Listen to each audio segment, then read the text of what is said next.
அண்ணா வணக்கம்ண்ணா. நீங்கள் முதலமைச்சர் ஆனால் போடுற முதல் கையெழுத்து என்னவண்ணா இருக்கும்? ஆனா இல்லை ஆகிறோம் போடுறோம்.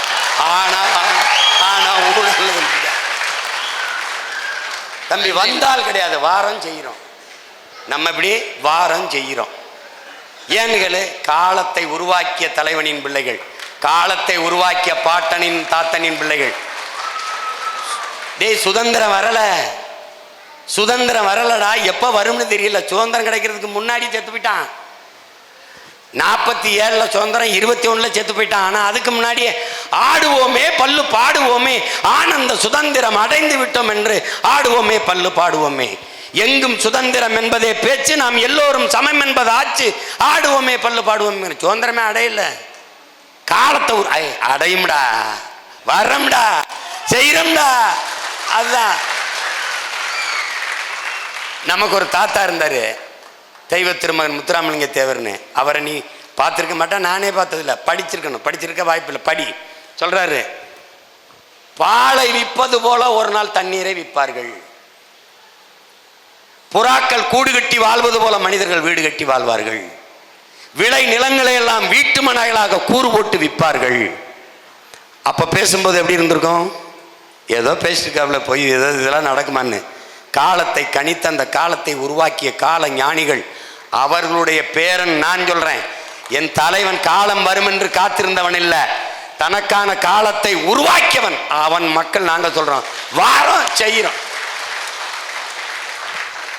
முதல் கையெழுத்து ஒரு குழப்பம் இல்லை, முதலமைச்சர் கையெழுத்தான் போடுவேன். இல்லைன்னா செல்லாது. வேற திருவரங்கம் தொகுதியை சேர்ந்த முகமது சலீம். பள்ளி ஆசிரியர்களை போல எங்களை பக்குவப்படுத்தும் அண்ணனுக்கு வணக்கம்.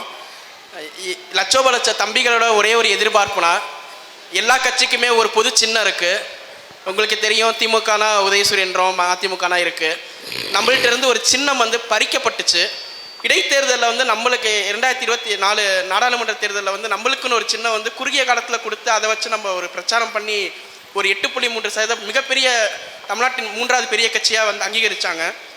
இப்போ எங்களுடைய லட்ச தம்பிகளோட எதிர்பார்ப்பு, நம்மளுக்குன்னு ஒரு நிரந்தர சின்னம் இந்த ஈரோடு கிழக்கு சட்டமன்ற தொகுதி இடைத்தேர்தலில் மீட்டு உருவாக்கி நம்ம அந்த சின்னத்தில் பொது தேர்தலையும் நின்று வெற்றி பெற அண்ணன் எங்களுக்கு வாய்ப்பை ஏற்படுத்தி தருவாரா?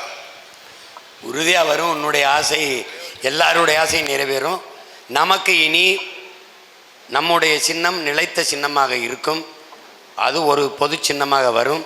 நீ விரும்பி எதிர்பார்க்கிற சின்னமே வரும். அதை பற்றி கவலைப்படாத, வாங்கிட்டு வருவோம். ஆனாலும் நம்முடைய கோட்பாடு, நம்முடைய கட்சியின் கொள்கை முடிவு ஒரே சின்னம் ஒரு கட்சிக்கு தொடர்ச்சியாக கொடுப்பது கூடாது என்பது நம்ம கொள்கை. நீங்கள் ஒவ்வொரு தேர்தலுக்கும் ஒவ்வொரு சின்னத்தை கொடுக்கணும். நம்மளுடையது இந்த சின்னம், இந்த அடையாளம். இப்போ ஒரு குக்கர் அல்லது ஒரு சைக்கிள் இந்த மாதிரி இருக்குல்ல, இந்த மாதிரி சின்னங்கள் இல்லாது அமெரிக்கா போல் எண் முறைக்கு வரணும் அப்படின்னு நம்ம சொல்லியிருக்கோம். அது தேர்தல் ஆணையத்தில் நான் கேட்கும்போது, சிம்பல்லஸ் எலெக்ஷனுக்கு வா என்று நான் சொல்லும்போது, அது எப்படி படிக்காதவங்க என்ன செய்வாங்கன்னு கேட்டாங்க. 75 ஆண்டுகால விடுதலை பெற்ற இந்தியாவில் எல்லாரையும் படிக்க வைக்காமல் நீ என்ன பண்ணிட்டு இருந்தான்னு கேட்டேன். அப்புறம் நான் கேட்டேன், சிம்பல்லஸ் எலெக்ஷனுக்கு வர முடியாது, நீ கேஷ்லெஸ் எக்கனாமிக்கு எப்படி வந்தான்னு கேட்டேன். நீ எப்படி கேஷ்லெஸ் எக்கனாமிக்கு வந்துட்ட, அப்போ சிம்பல்லஸ் எலெக்ஷனுக்கு வா அமெரிக்கா மாதிரி அப்படின்னு. அப்படி வந்துட்டா ரொம்ப நல்லது. இந்த தேர்தலில் நமக்கு 101, அவருக்கு 61, அவருக்கு 71, 81னா சம வாய்ப்பு, என்ன சொல்கிறது, சம வாய்ப்பு, சம ஜனநாயகம் அப்படின்னு நம்ம சொல்லலாம். அது இல்லாமல் நீங்கள் 70 வருஷமாக ஒரே சின்னம். தாமரைனா அது குழந்தைகளுக்கு தெரியும், அது தேசிய மலருதுன்னா தாமரை. சூரியன் எந்த காலத்துலேருந்து 50-60 ஆண்டுகளாக ஒரே சின்னம். ரெட்டையெல்லாம் 50 ஆண்டுகளாக ஒரே சின்னம். நமக்கு ஒவ்வொரு தேர்தலுக்கும் ஒரு சின்னம். இது எப்படி சம வாய்ப்பாக இருக்கும், எப்படி சரியானதா ஜனநாயகமாக இருக்கும்? அதனால தான் இதை மாற்றணும்னு நினைக்கிறோம். நம்மளுக்கு இருக்கிற நிலைமை இனி ஒரு காலங்களில் இனி ஒரு பிள்ளைகளுக்கு வரக்கூடாதுன்னு தான் எண்ணு முறைக்கு வந்துரு. அப்படி இல்லையா, ஒவ்வொரு தேர்தலும் ஒவ்வொரு சின்னத்தை கொடுத்துரு. இப்போ நமக்கு மைக்க கொடுத்து 8.22 வாங்கி 8.5 விழுக்காடு வந்தோம்ல, உதயசூரியன் எடுத்துட்டு திமுகவை நிற்க சொல்லு, எத்தனை விழுக்காடு வருதுன்னு பார்த்துருவோம் ஒரு தடவை.